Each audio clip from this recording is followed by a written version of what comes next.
আপনারা দেখছেন বাংলা এগিয়ে। এসআইআর নিয়ে মাননীয় মুখ্যমন্ত্রী ছটা চিঠি দিয়েছেন। এরা একটা সৌজন্য জানে না, বিজেপির দালালি করছে। এবং আজকে মাননীয় মুখ্যমন্ত্রী, আমি মনে করি বাংলার অভিভাবিকা, যে 10 কোটি মানুষের স্বার্থে উনি সুপ্রিম কোর্টে গেছে বিচার চাইতে। গণতন্ত্র হত্যা হচ্ছে, 150 জন মারা গেছে, তাদের পরিবারকে নিয়ে গেছে, তাদেরকে দিল্লি পুলিশ তাকে হেনস্থা করছে। হ্যাঁ, এটা একটা গণতন্ত্র দেশের এই জিনিস? হ্যাঁ, এটা ভাবা যায় না।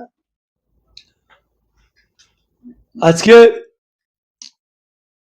দেশের প্রধানমন্ত্রী প্রেস কনফারেন্স করতে পারে না, জনগণের কাছে কোনো মেসেজ দিতে পারে না, এবং প্রেস কনফারেন্সে একটা ঘটনা হচ্ছে উনি বলতে পারছেন না।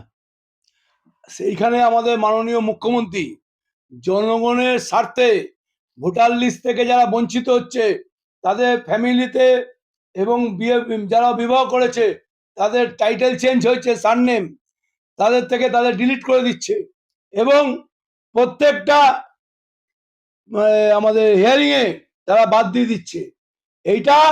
এটা কোনো মতেই আমরা মানবো না। যারা জেনুইন যারা ভোটার আছে, তাতে ভারতবর্ষের আজকে প্রত্যেকটা মানুষ, আজকে দিদিকে আমরা দিদি মনে করি আমাদের ভারতবর্ষের মা হয়ে গেছে, দেশমাতৃ ভূমিকার পালন করেছে।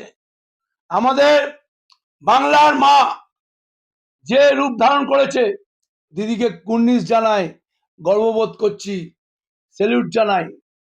দিদি আমাদের বাংলা মা, ভারতের মা, এবং আমাদের গর্ববোধ করি। 2026-এ দিদিকে 250টা ভোট, 250টা সিট নিয়ে মুখ্যমন্ত্রী করছি, আর 2029-এ দিদি প্রধানমন্ত্রী হবে। এটা আমি বলছি না, জনগণ চাইছে।